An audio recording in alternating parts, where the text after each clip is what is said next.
как вот такие места? 3 minutes. Introduce yourself. What did you do before? Get you started. You're raising how much? Right. Okay, guys. Let's start. Let's start. Prepare your notes. You have to roast. Everybody will have to roast. Hello, everyone. Hey! Hey! Hi, Glocal. Thank you for having me every time. So, I want to start a little bit differently from the statistics.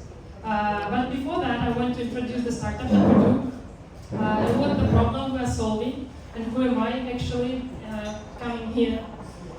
So today, I'm with my co-founder, Alexei. He's sitting here. My name is Olga. I'm co-founder of Glocal. Here's a small logo, but I hope that you will remember that later. What do we do? For example, we have community website, right? And you want to expand that community in Southern America. But will that people Google that website? On which language they will think about community before to go to the internet? I think that they will think in Spanish or Portuguese. And when will they go there? They will Google community, and what they will find? I think that they will never find 2496. But why? 2469. Yes. But why? Because they will do that in Spanish and Portuguese, as I said. But what we do with the Glocal, we help company websites and community websites appear on search results on the native language of those people who are Googling. And internet itself is not so inclusive as we think. So you may see that, oh my, come back, please. Sorry.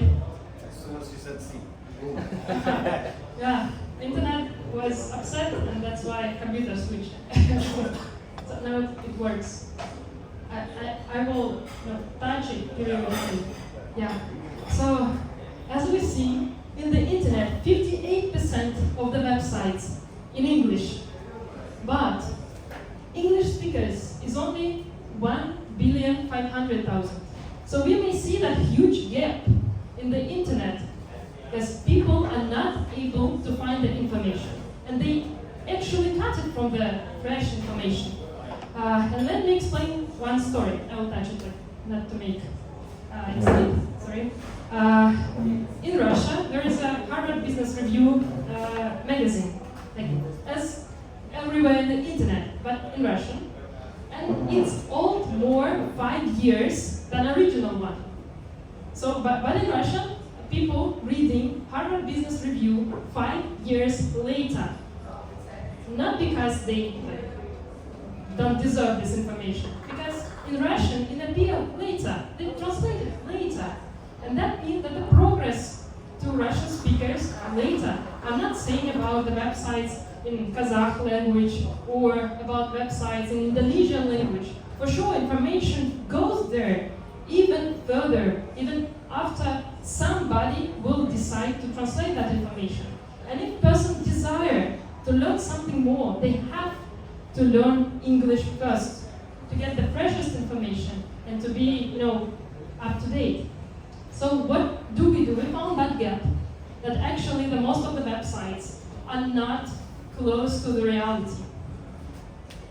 And here's an example of one of the websites that we started our journey. So our customer, he had website in English somehow, and he got traffic from US. I don't know, maybe that was bots or some visitor. Someone read that website.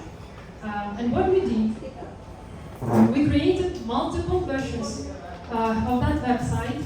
This is how it suited it on the subdomains. And we said to Google, see, this is the subdomain versions. They all are connected in the one place, and that means that this website presented on a search result. So Google was not downgrading that, because we told them to him, and we showed that versions as a local versions for them. We cached that version all around the world in a different data centers. There are around 270 data centers in the biggest world megapolises and cities. So that's how the content of the customer became available for search results in that countries and that cities. And let's speak about one of our customers who is connected to the service right now. It's not only a question of connecting for languages and translations. It's a question about business expansion. If you want something international and you want to target people from all around the world, you need to speak with them in the same language.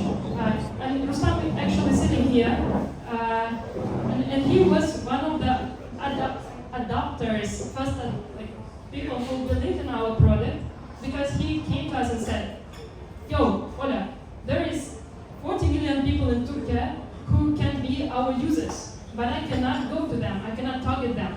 I applied Google Translate to my website, and Turkish people said that, what is that? It's not related to the reality. And what we did, we put it in his website on the subdomain versions for Turkey, for Spain, for France, and he sent that website in Turkish to his partners in Turkey. And they said, and they compared both versions, and they said that the second one that was translated with the AI that we did, much more better and more native for them, and more fitable with their initial search. So we did our job properly. Website appeared, presented, and users can read it and understand it. So there is another example of the holding.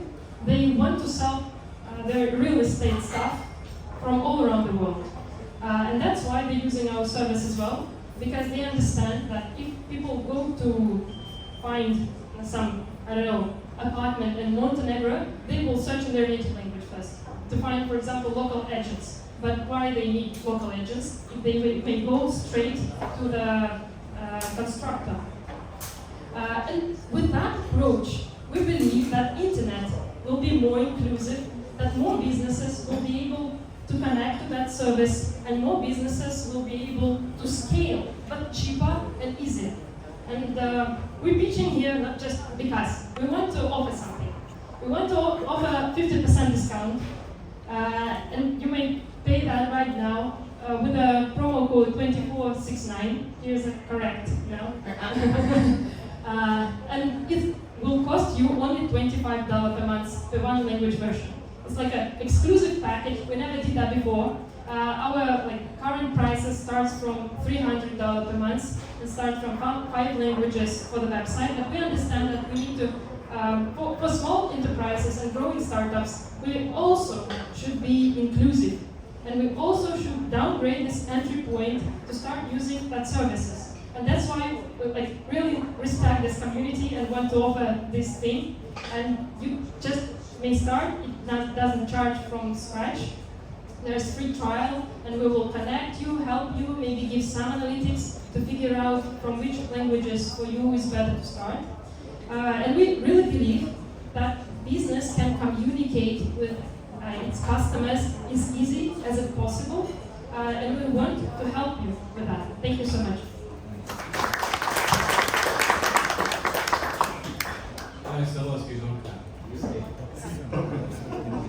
No, you make it very hard to roast me. So I have this question, but before I ask my question, who is familiar with a roast? What is a roast? Like a proper roast? Yeah. Roast. No, roast. Roast. Okay, I need 4 volunteers to come here. Come. You're too nice. Oh my God. Oh, the nicest guy in the room. Okay, come. Let's go inside. Eyes, come. I need somebody who's cynical as well. Oh, the bodyguard thing on. Come. Have the roast council which have been here.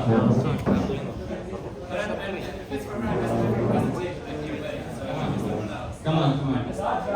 Huh? Are we happy? You can say that you do not have anything. Can you please answer the question? Come on, line up. Have a seat. So, who else? We have 2 people only roasting. Anybody else? Come on. 5. No. Okay. Heart's afraid of gaining enemies. Not today, he said. Come on.